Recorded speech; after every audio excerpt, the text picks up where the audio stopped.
देखो, नमक खाने से काम अधिक उत्पन्न होता है, इसलिए बहुत से साधक नमक छोड़ देते हैं। इसलिए व्रत में नमक खाना वर्जित है। कामोत्तेजना न बढ़े, इसके लिए व्रत में नमक खाना वर्जित है। पर हम लोग इतने चटोर हैं कि व्रत के दिन फलाहारी नमक ले आए, बोले ये फलाहारी है। अरे भले आदमी, एक दिन रामरस नहीं खाओगे तो क्या मर जाओगे?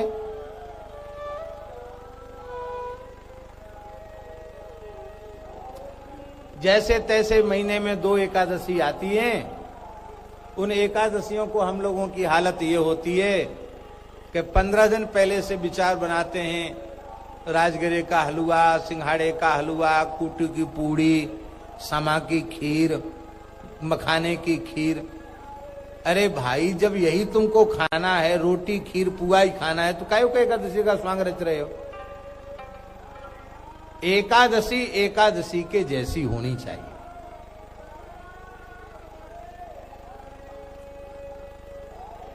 आप लोगों को लाभ मिले, इसके लिए हम निवेदन कर रहे हैं। निर्जल एकादशी जो गई है, उस पर हम ऋषिकेश में थे, तो हमने अपने साथ रहने वालों को कहा कि सब निर्जल व्रत करो, गंगा जी का तट है। तो साथ वाले संतों ने कहा ठीक है, करेंगे। फिर हमारे मन में आया, पर उपदेश कुशल बहु तेरे, सबको बोले निर्जल व्रत करो और हम फलाहार खाएंगे, तो ये तो बड़ी ठीक नहीं, अच्छा नहीं। भले ही मर्यादावश कुछ न कहें, पर मन में तो सोच ही लेंगे कि ज्ञान का उपदेश खाली चेलों के लिए, गुरु जी के लिए तो कुछ नहीं है। तो हमने कहा कि ठीक है, हम भी करेंगे, पर हमको 2 समय कथा कहनी है, तो हमको प्यास लगेगी तो हम जल ले लेंगे। लेकिन ठाकुर जी ने चला दिया, और तब से अब तक प्रत्येक एकादशी जल पर ही करते हैं। यात्राएं भी समान रूप से चलती हैं। कथाओं में 2 बार 3 बार बैठक भी हो जाती है, और सोचते कैसे हो, बहुत बढ़िया से हो रहा है, कोई परेशानी नहीं। और जब से ऐसी एकादशी शुरू की है, तब से बड़ा संतोष है, बड़ी शांति है, बड़ा मन प्रसन्न रहता है। हमारी कहने का मतलब आप लोग ऐसा मत करना, लेकिन यदि शरीर में सामर्थ्य हो और कोई ऐसी रोग आदि की कोई बाध्यता न हो, तो व्रत के समय हमें छल नहीं करना चाहिए। व्रत को व्रत के जैसा ही करना चाहिए, तभी हमको लाभ होगा। नहीं तो हमको लाभ क्या होगा? हमको लाभ नहीं होगा। तो नमक ज्यादा खाने से काम की वृद्धि, मिर्चा खाने से क्रोध की वृद्धि, इसलिए बहुत से साधक मिर्चा त्याग देते हैं। और सुन लीजिए, मिठाई अधिक खाने से लोभ की वृद्धि होती है, इसलिए मीठे का भी त्याग कर देते हैं। लोभ सकल व्याधिन कर मूला। नमक नहीं, मिर्चा नहीं, मिठाई नहीं,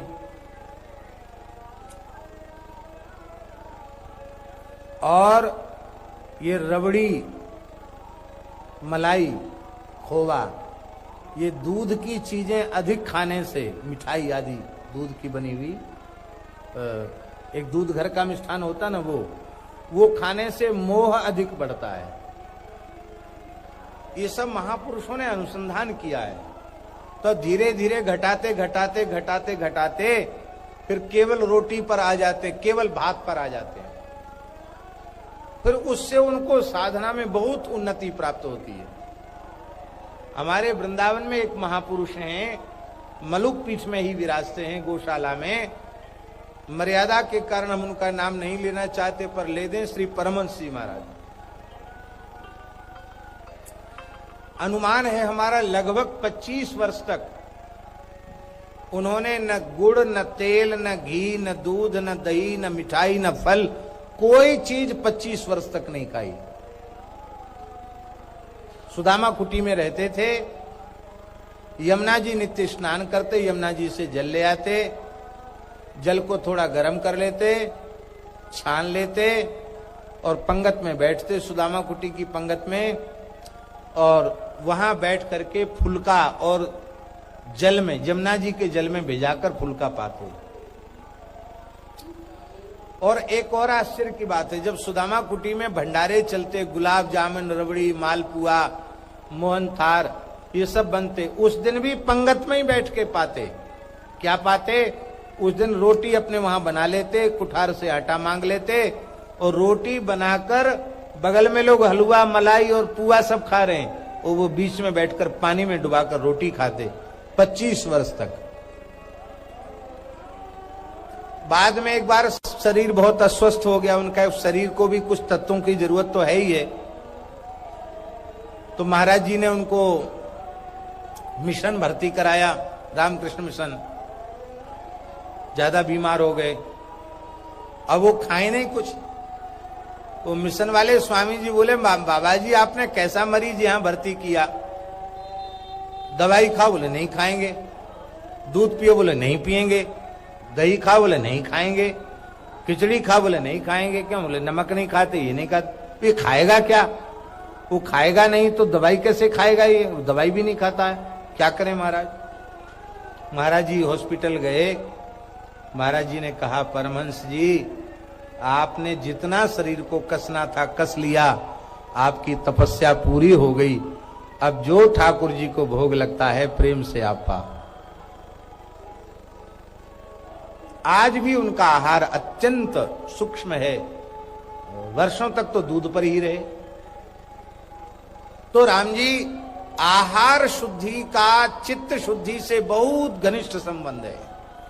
हम बार बार हाथ जोड़कर प्रार्थना करते हैं, अपने इंद्रियों का दमन नहीं किया, वासना का क्षय नहीं किया, तो ये सब नाटक नाटक बना रह जाएगा, कुछ हाथ नहीं लगेगा।